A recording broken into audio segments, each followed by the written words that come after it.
you never achieve success through hard work. Because if something is hard work, you will never be good at it. You will always be bad at it.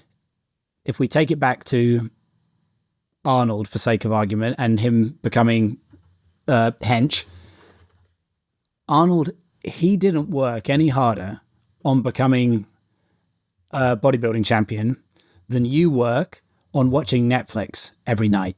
Because for him, it was like his Netflix. It was just something that he got pleasure from doing. He just liked the game. He liked the process just as much as you like sitting down in front of Netflix. So, like, someone who hates watching Netflix would say, wow, you really work hard at watching Netflix, don't you? But of course you don't, because you're into it. So you're only ever going to be able to win at something which feels like watching Netflix, that feels like play. The people who become amazing at playing the piano are people who really enjoy being shit at the piano. Now, if I learned to play the piano, I would find it very frustrating to be a really shit pianist. And that's why I will never, ever be great at the piano. But other people, they're loving every minute of plodding through chopsticks. So they'll become great pianists. So if you're looking at it and you're saying, this thing, carousels, whatever, like, do I have to do that? The answer is, not only do you not have to do it, you definitely should not do it.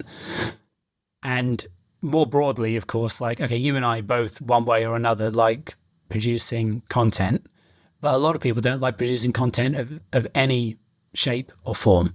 And, that's fine, because it's only one game. It's only one game to play. It's not the only game in town. There are plenty of phenomenally successful people out there who don't produce content.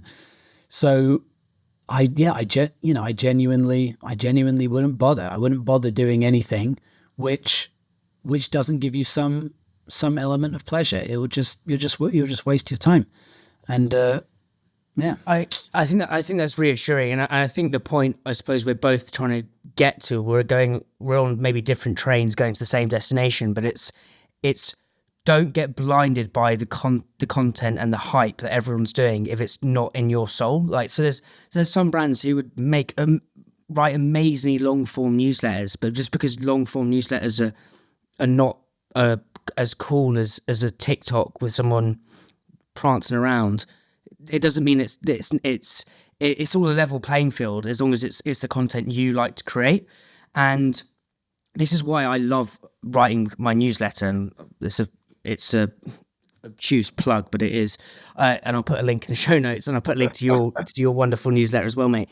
But what I think content's become on LinkedIn now is it's almost become like pop music. It's become Taylor Swift-ified. It's become Miley Cyrus-ified, whereby you kind of, not your carousels, I think you're doing something truly remarkable there, but I mean, in general, like, you basically put a picture of you on the train after you've shat yourself, like, yeah, do you know what I mean? Or like, yeah, and then you have a few emojis. It's super short copy, and then that will get engagement. So that means every man and his dog's writing that content, and it's quite easy to get likes, and it goes back to that kind of appraisal stuff, which is great for the ego, but does it actually move the needle in the bank account? I don't agree. But why I love the newsletter is it almost allows you to submerge creatively. I don't know if you get this with your newsletter. I mean, I get it with the podcast, but there, obviously you can see how many people read your newsletter, and you can see how many people, the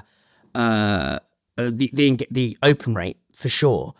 But that's it. So that means when I'm going into writing newsletter is I've submerged myself through heavy dosages of techno, heavy dosages of coffee and vape, and I'm in this creative space where it feels like the content's coming out of my soul more than it is when I'm writing specifically for LinkedIn.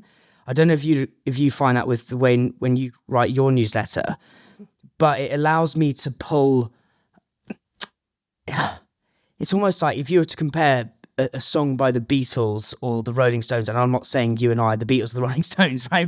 But versus something that's more kind of poppy. I feel like LinkedIn's becoming more like pop music, where you're losing that ability to create something that's really unique to you. Doesn't have to be great, just unique to you. Does that make sense? Yeah, it does. I could argue it both ways. Basically, I agree with your point. However, the one caveat that I would put is that brutal algorithmic feedback that you get on LinkedIn, if you take it the right way and don't go down the sort of the bullshit rabbit hole, which of course easier said than done, it is a great writing coach, because the stuff that you're producing, including away from LinkedIn on your newsletter, let's say, ultimately you want to create stuff which people find value in, and you want to create stuff that people read, and you want to create stuff which resonates with people. Now, just doing what you want. I know that there's a certain artistic purity in like, I'll just write what I want and it'll land where it lands kind of thing, which was what I thought about with my newsletter for a long time. But then also I was like, well, if I'm not improving as a writer and being conscious of my audience, then it's actually kind of self-indulgent. And if I think that I've got something important to say, well, I'm not doing myself any favors because I'm not putting it out there in a way where people are actually going to listen. You know, some about that clickbaity stuff, you know, one of my pals said to me, look, don't think about it as clickbait.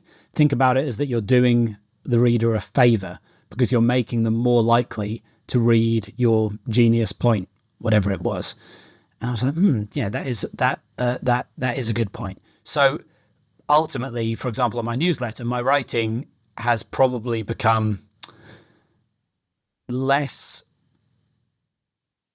free than it used to be, in a sense, in that I'm not just kind of like pontificating in a self-indulgent manner. But it's become more useful. And ultimately, any piece of writing or content creation or a bloody ad, let's say, it's a negotiation between you and the audience. If you let it all be audience, you're going to produce, like, you'll never guess what happened next, bollocks clickbait, which is completely empty and rots your soul.